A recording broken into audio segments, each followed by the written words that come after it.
Analysis of the Kolbrin Bible, Book 2, Chapter 10, verses 19 to 23, the death of Hurmenator. 10:19 to 10:23. They leave and go toward the bitter waters, then turning southward arriving at Besor. By this time Hurmenator was dying, gives final instructions to Enchedi. GLN 10:19. Hurmenator was sitting with Enchedi, and said to him, I have spoken to you of the happening while I sat beneath a tree in a place of solitude, and of matters which you should know in order to be wise. Into your keeping have been given the treasures I have wrought by my own hands, and you are well instructed in the sacred things and the mysteries. You have a destiny upon you which may not be fulfilled in this place, while the sustenance obtainable here declines day by day. Therefore, let us depart and go a long journey by way of the bitter waters. For should we go by way of the forest or through the great wilderness, we may not live. Our flocks and herds can be driven before us, for the road is wide and well watered. Let us not delay in this place, for already there is a restlessness among the people here. GLN 10:20. So they departed from that place, journeying towards the bitter waters. And when they came there, they turned southward, continuing until they came to Besor. There they encamped, for the death sickness had come upon Hurmenator, as he lay upon a couch of sheepskin. He called for Enchedi, but he did not come, for he had gone before them to spy out the land. However, Enchedi did come before Hurmenator passed from earth, and Hurmenator knew he was there, and called him to his side.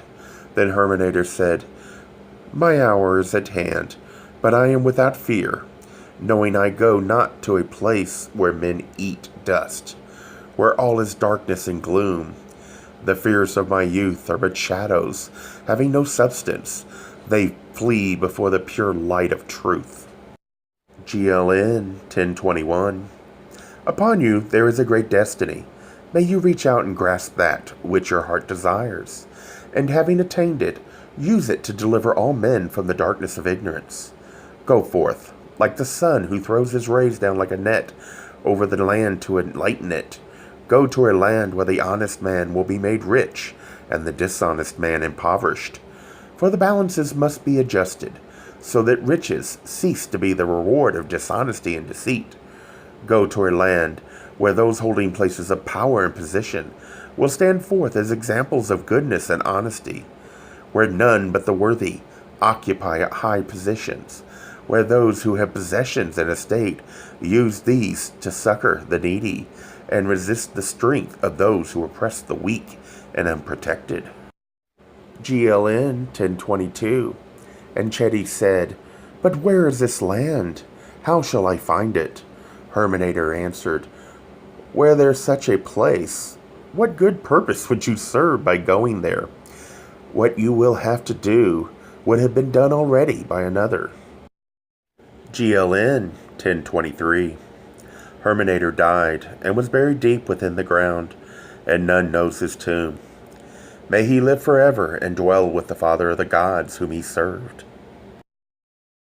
The next verses talk about things that happened after he was dead. And in this case, on 10:25, it talks about that it was rumored he was buried in the land of Philistia, which I thought could be the Philistines.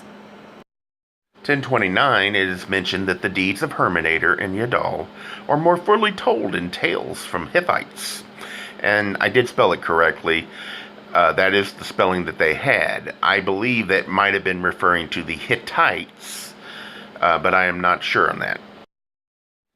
10:30 talks about a bird called a mudhopper who left markings in the mud, and that over years that became the writing.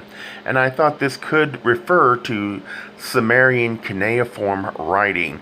It is referred to as, cuneiform is referred to as wedge writing. 10:31 talks about Enchedi taught working of metals at Okachia, and was renowned in Twinlands possibly I thought that could be Egypt. That is known as Lower and Upper Egypt, so maybe that's the Twin Lands.